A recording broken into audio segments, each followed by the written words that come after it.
प्यारे बच्चों, क्या आप जानते हैं कि हमारी प्यारी रामायण को लिखने वाले महर्षि वाल्मीकि पहले एक बहुत खतरनाक डाकू हुआ करते थे। लेकिन जब उनको दिव्य ज्ञान हुआ तो उन्होंने भगवान राम की पूरी जीवनी लिख दी। दरअसल महर्षि वाल्मीकि के डाकू बनने के पीछे एक बड़ी रोचक कहानी है। चलिए आपको मैं वो कहानी सुनाती हूँ। पुरानी कहानी के अनुसार महर्षि वाल्मीकि का नाम रत्नाकर था। उनके पिता रचयिता भगवान ब्रह्मा जी के पुत्र थे। बचपन में एक भीलनी स्त्री ने रत्नाकर को चुरा लिया और उसे पाला। भील परिवार के लोग जंगल से गुजरने वाले लोगों को लूटा करते थे।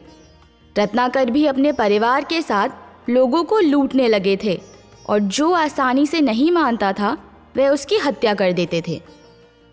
एक दिन मुनि नारद जंगल से जा रहे थे। डाकू रत्नाकर ने उन्हें बंदी बना लिया और लूटने की कोशिश की। नारद जी ने उनसे बहुत प्यार से पूछा कि तुम ये लूटपाट क्यों करते हो? रत्नाकर ने उत्तर दिया कि मैं अपने परिवार को पालने के लिए ये सब करता हूँ। नारद मुनि ने पूछा कि क्या तुम्हारा परिवार तुम्हारे इन पापों में भागीदार बनेगा? ये सुनकर रत्नाकर सोच में पड़ गए। उन्होंने मुनि को पेड़ से बांधा और इस प्रश्न का उत्तर जानने के लिए घर चले गए। जब ये प्रश्न उन्होंने अपने परिवार से पूछा तो सबने पापों में भागीदार होने के लिए मना कर दिया। अब उनकी आंखें खुल चुकी थी। उन्होंने नारद मुनि को छोड़ दिया और माफ़ी मांगी। नारद मुनि ने उन्हें राम राम जपने के लिए समझाया। लेकिन रत्नाकर ठहरे डाकू।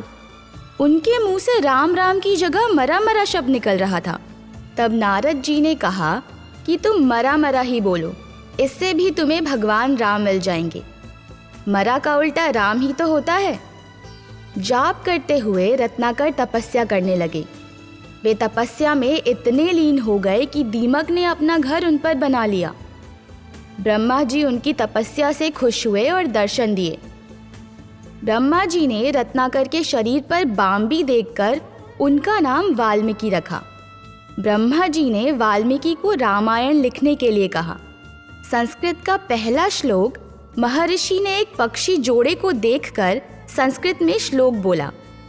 वे खुद आश्चर्य में पड़ गए। उनको आश्चर्य में देखकर नारद मुनि प्रकट हुए और बोले कि यह आपका पहला संस्कृत श्लोक है, आप रामायण लिखनी शुरू करो। पहले संस्कृत श्लोक के बाद महर्षि वाल्मीकि ने संस्कृत भाषा में रामायण लिखी और वह रामायण वाल्मीकि रामायण कहलाई। तो बच्चों, कैसी लगी आपको हमारी ये कहानी? कमेंट बॉक्स में ज़रूर बताएं। साथ ही ऐसी कहानियाँ सुनने के लिए हमारे चैनल को सब्सक्राइब ज़रूर करें। धन्यवाद।